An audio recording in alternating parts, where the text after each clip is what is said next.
His hand was on my hip, his mouth tracing the path down my neck, but his eyes were somewhere else. I felt the heat of his skin, the rhythm of his breath, yet I also felt the emptiness that had been growing between us for months. That night was supposed to be ours. The candles, the music, the soft sheets. But when he kissed me, I tasted her. I did not know who she was yet, but I could feel her there, in the way he touched me, like he was replaying a memory that did not belong to me. I remember lying there, my body reacting to his, as it always had, but my mind screaming that something was wrong. When he whispered my name, it felt heavier, almost guilty, and when he rolled away after, I noticed the faintest trace of perfume that I had never worn in my life. That was the first time I thought, my husband has been with another woman. Before I take you deeper into this night and everything it unraveled, I want to pause and speak directly to you, my audience. I appreciate you for being here. Thank you to every single one of my subscribers who continues to support this channel. You are the heartbeat behind these stories. And for my new viewers, and the ones who keep coming back but have not yet subscribed, I cannot wait for you to hit that subscribe button. Your support is the fuel and energy that powers me to keep telling these raw, unfiltered stories. Remember, I want to hear your thoughts, your reactions, your emotions. So after this short hook, make sure you leave a comment. Let us talk about what betrayal does to the soul. My name is Emily. I am 34 years old, born and raised in Ohio, and I thought I had built the kind of marriage that people dream about. Jason, my husband, is 37, tall, strong, with a smile that could make any woman melt. He works in corporate real estate and has always been the kind of man who knew how to command a room without raising his voice. I own a small home decor boutique in our suburban neighborhood. We have been married for 8 years. Then there is Claire, my best friend since college. We have shared everything from late-night study sessions to breakups and celebrations. She is single, confident, beautiful, and works in marketing. She has always been the one to tell me the truth, even when it hurt, or at least I thought she did. We live in a 2-story white house with navy blue shutters, the kind of place where neighbors wave from their driveways and kids ride bikes up and down the street. From the outside, our life looked perfect. Inside, I began to notice the crack. It started small. Jason began coming home later, his phone always turned face down on the counter. He would tell me work was overwhelming, that he was managing new projects, that I should not worry, but I did. The first time my suspicion felt real was at a charity gala we attended for one of Jason's clients. I wore a black backless gown that made me feel like the most beautiful woman in the room. Jason looked devastatingly handsome in his tailored suit. We walked in as a couple who looked like they had it all. Halfway through the night, I noticed him talking to a brunette in a red dress. She leaned in too close when she laughed. His hand rested briefly at the small of her back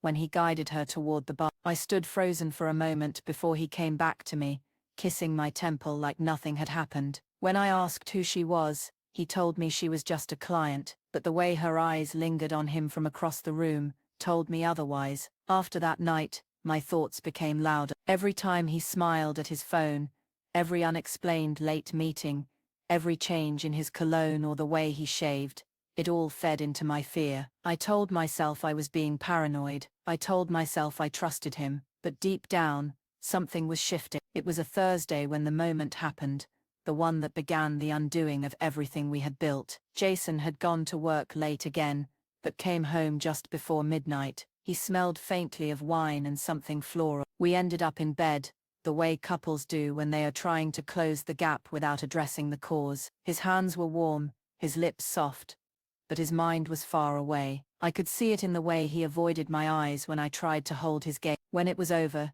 he turned away to check his phone. That was when I saw the glow from his home office through the slightly open door. His laptop was on, and I do not know why, but something in me pulled me out of bed and toward it. The screen was unlocked. A message sat open on his email. My heart stopped when I read it. Last night was amazing. I still feel you on my skin. Same time next week. It was not signed with a name, but my stomach churned, my legs went weak. I stood there frozen, the words burning into me like fire. That was when I heard his voice behind me. Emily, what are you doing? I turned slowly, my fingers still hovering above the keys, as if I could erase the words I had just read. Jason stood in the doorway, shirt unbuttoned at the collar, his hair slightly tousled like he had been in a rush to get home. But his eyes, they were sharp, calculating, as if he was deciding how much truth he could afford to give me. "What is this?" I asked, my voice low, controlled, though my heart felt like it was cracking in my chest. He stepped closer, his hands sliding into his pockets like he was trying to appear calm. "It is nothing, Emily. You should not be reading my emails." "Nothing?" I repeated, turning the laptop toward him. "Last night was amazing. I still feel you on my skin. Same time next week." "That is nothing." His jaw tightened. "You are blowing this out of proportion. It is just a joke, a friend." I laughed. A short, bitter sound. "A friend who feels you on her skin." He did not answer, he just stood there staring at me, his silence more damning than any confession. We argued until the air between us was thick with venom. He accused me of snooping, of letting my insecurities twist harmless things into something ugly. I accused him of betrayal, of taking the love I had given him and sharing it with someone else. He would not give me a name. He would not admit to anything beyond flirting. By the time he stormed out of the office, I was left shaking, my hands cold, my mouth dry. The next morning, I called Claire. I needed someone to steady me, to remind me that I was not losing my mind. We met at a small cafe near my boutique. Claire listened as I told her everything, her dark eyes, sharp with anger on my behalf. "Men like him," she said, stirring her coffee slowly. "They think they can get away with anything because we love them too much to walk away." "I do not know what to do," I admitted. "I still love him, but I cannot live like this." She reached across the table and squeezed my hand. "Then do something for yourself. Stop letting him have all the power. If he can have his fun, so can you." "Claire, I am not." She smiled, a slow, knowing smile. "You do not have to do anything reckless. Just remember that you have options. You deserve to feel wanted, desired, alive." That night, lying in bed alone, while Jason claimed to be working late again, her words would not leave me. I kept thinking about Mark. Mark had been my first real boyfriend before Jason, tall, broad-shouldered, with that kind of dangerous charm that made you feel like the only woman in the world. We had ended badly, but every time I ran into him in town, the air between us felt charged. I found myself scrolling through my phone, finding his number, typing out a message I told myself I would delete before sending, but I did not delete it. "Me, are you up?" The reply came almost instantly.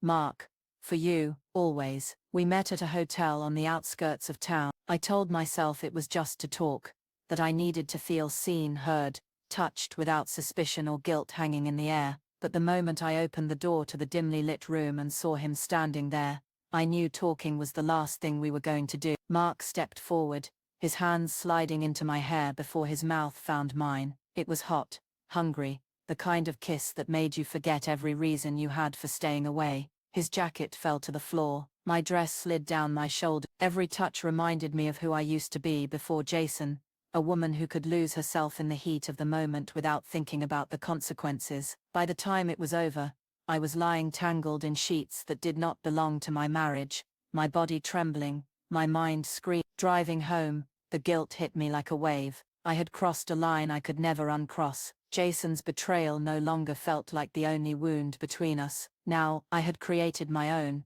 but the strangest thing was, I felt lighter, like a part of me had woken up after being asleep for years. Over the next week, Jason's behavior became unpredictable. Some nights he was overly affectionate, cooking dinner, bringing me flowers, asking about my day. Other nights he was cold, his phone glued to his hand, disappearing into the garage for long calls. I told myself I would never see Mark again, but I still thought about him, the way he had looked at me like I was the only thing that mattered in that moment. It was 2 weeks later when the final piece fell into place. A mutual friend, Melissa, stopped by my store. She leaned over the counter, lowering her voice. "Emily, I did not want to get involved, but I think you should know. I have seen Jason, with someone, more than once." My heart pounded. "Who?" Melissa hesitated. "I do not know her well, but she is familiar. I think she is in marketing." "Dark hair, about your height." I froze. "Marketing, dark hair." "Claire." That night, I waited for Jason to come home, He walked into the kitchen where I sat with my laptop open. On the screen was a photo Melissa had sent me. Jason and Claire at a restaurant, leaning close, his hand resting on her thigh under the table. Jason stopped in his tracks, his eyes darted from the screen to my face, and that was when I knew. Every lie, every denial, every late night, had been leading to this moment. Jason did not move at first, he just stood there, the weight of the photograph burning between us. His Adam's apple shifted as he swallowed, but his eyes never left mine. Emily, his voice was low, careful, like he was approaching a wild animal. Do not, I said, my voice sharper than I expected. Do not tell me this is nothing. Do not tell me, she is just a friend. He closed his eyes for a moment, exhaling like the air was being ripped out of him. When he opened them, there was something almost resigned there. You already know, he said finally. The silence that followed was louder than any argument we had ever had. Jason sat across from me, elbows on his knees, rubbing his face with his hands. It started a year ago. She was just there. We talked, we connected in ways I did not expect, and it happened. I told myself it would end, but you kept going. I finished for him. My stomach twisted, my hands trembling on the table. My best friend, Jason, the woman I trusted, more than anyone except you. He nodded, his eyes wet. I never meant for it to go this far. I thought I could end it without hurting you. I laughed bitterly. Without hurting me. You have been sleeping with her for a year. Do you know how insane that sounds? Then, as if he had not already shattered me enough, Jason said something that made my blood run cold. She told me, she loved me, he said quietly, and I thought I might love her too. The words hit me harder than any physical blow could have. It was not just betrayal of the body, it was betrayal of the heart. I could have ended it there. I could have walked out of that kitchen and never looked back, but I wanted her to see me, to see the wreckage she had helped create. The next day, I called Claire and told her to meet me at the cafe where we had sat just weeks earlier. She walked in, smiling like nothing had happened, until she saw my face. You could have told me, I said, my voice steady despite the storm inside me. You could have told me, you were sleeping with my husband. Her smile faltered, her cheeks flushing. Emily, I did not. Do not lie. I cut in. I have proof. I know everything, every single thing. People were starting to look at her. Claire shifted in her seat, glancing around, but I did not care who was watching. You were supposed to be my friend, I said, my voice breaking. You were supposed to protect me, not take the one person I trusted the most, and rip him out of my life. She opened her mouth to speak, but I stood up, leaving her sitting there, pale and speechless, as every pair of eyes in the cafe followed me out. When I got home, Jason was waiting for me. He looked exhausted, like the weight of the truth had finally crushed him. I ended it with her, he said. I told her, it is over. I want to fix this, Emily. I want us back. I stared at him for a long time. Do you know what happened the night after I first saw that email? He frowned. What? I went to Mark, I said, my voice low, steady. I slept with him. I needed to feel wanted. I needed to feel alive, and I did. The color drained from his face. You what?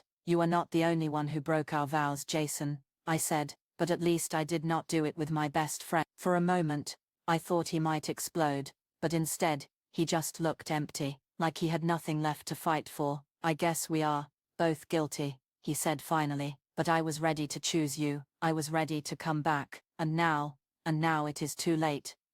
Your truth came too late to save us. He nodded, his eyes glistening, then walked past me, out the door and into the night. I watched from the window as he drove away, his taillights disappearing into the dark. People talk about closure like it is something you can hold in your hands, like it will make the pain easier, but the truth is, there is no closure for a love that dies by 1,000 cuts. I loved Jason, I still do in a way, but love is not enough when trust is gone, and trust, once broken like ours, is not something you can glue back together. His truth came too late to save us, and mine came too late to save myself.